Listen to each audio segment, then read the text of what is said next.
Sometimes kindness arrives in the most unexpected moments, right when life feels heavy and unfair.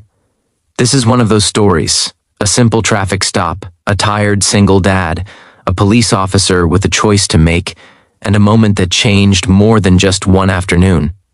Stay with me, because what began as a ticket turned into something no one saw coming.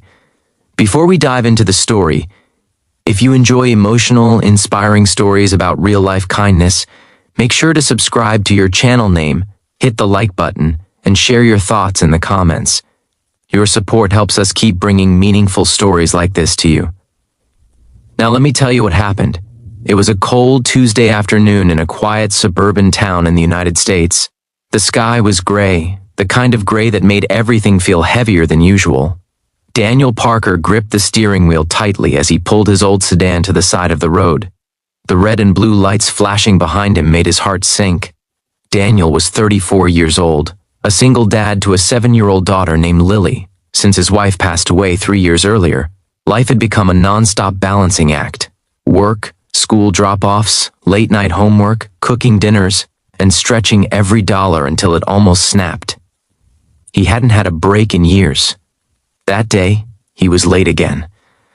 Lily had stayed home from school with a mild fever, and Daniel had begged his boss for a few extra minutes. Now he was speeding, just a little, trying to make it on time before another warning at work turned into something worse. The police officer stepped out of her patrol car calmly.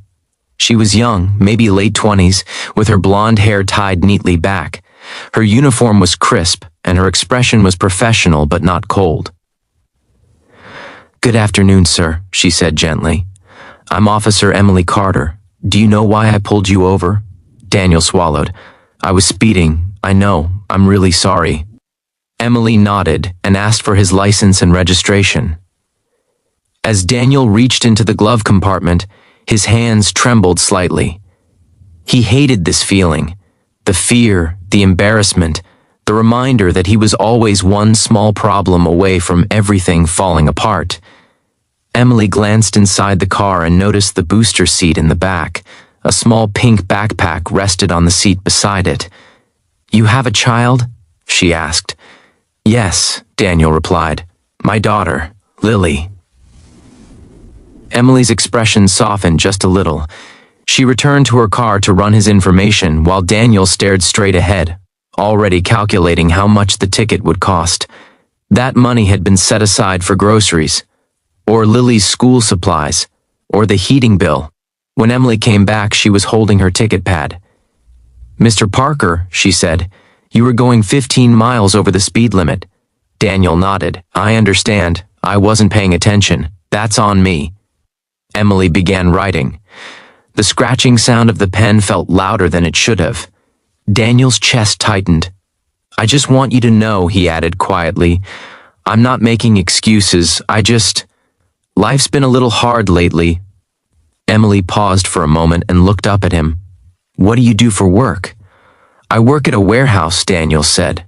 "Early mornings, long shifts." "And your wife?" she asked, then quickly added, "If you don't mind me asking." Daniel hesitated, then answered softly, "She passed away 3 years ago." Something changed in Emily's eyes. The pen stopped moving. "I'm sorry," she said sincerely. "Thank you," Daniel replied. "It's just me and Lily now." Emily took a deep breath and glanced at the ticket she was halfway through writing. For a long moment she said nothing. Then she surprised him. "If you weren't married," she said slowly, almost joking, "I'd add my number to this ticket instead." Daniel blinked, confused. "I'm not married."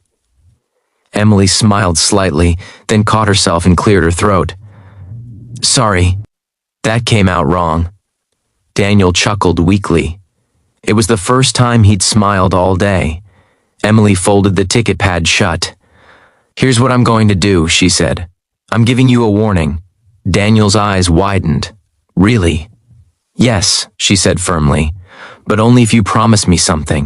Anything," he said quickly. "Slow down," Emily said. "Your daughter needs you safe, and so does the rest of the world." Daniel nodded, emotion rising in his throat. "I promise." Emily handed back his documents and then hesitated. She reached into her pocket and pulled out a small card. It wasn't her personal number. It was something else. "This is for a local community center," she explained. "They help single parents, food assistance, childcare programs, even counseling if you ever need it." Daniel stared at the card like it was gold. "I didn't know this existed," he said. "A lot of people don't," Emily replied. "And one more thing." She reached into her patrol car and came back with a small brown paper bag. "I keep these for families who might need them," she said. "There's some snacks, juice boxes, and a gift card inside. It's not official police stuff, just something I do." Daniel couldn't speak, his eyes filled with tears. "Thank you," he finally whispered. "You have no idea what this means." Emily smiled warmly. "I think I do." As Daniel drove away, he felt lighter than he had in years. Not because he avoided a ticket, but because someone saw him. Someone chose kindness when they didn't have to. That night, when he tucked Lily into bed, she noticed the grocery bag on the counter. "Daddy?" she asked. "Are we okay?" Daniel smiled and brushed her hair back. "Yeah, sweetheart, we are." Weeks later, Daniel visited the community center. He got help with childcare, met other parents like him, and slowly began rebuilding a sense of hope.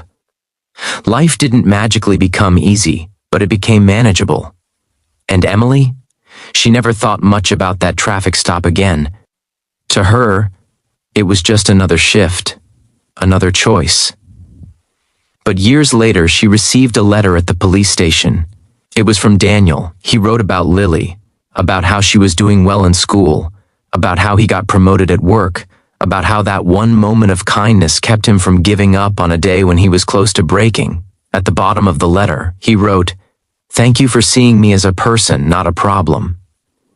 Emily sat quietly for a long time after reading it. Kindness doesn't always look big. Sometimes it looks like a warning instead of a ticket, a resource card instead of judgment. A few kind words when someone feels invisible, and sometimes that kindness can change a life. If this story moved you, remember this. You never know what someone is carrying when they cross your path. A small act of kindness could be the reason they keep going. Let's choose compassion, let's choose understanding, and let's spread kindness, one moment at a time.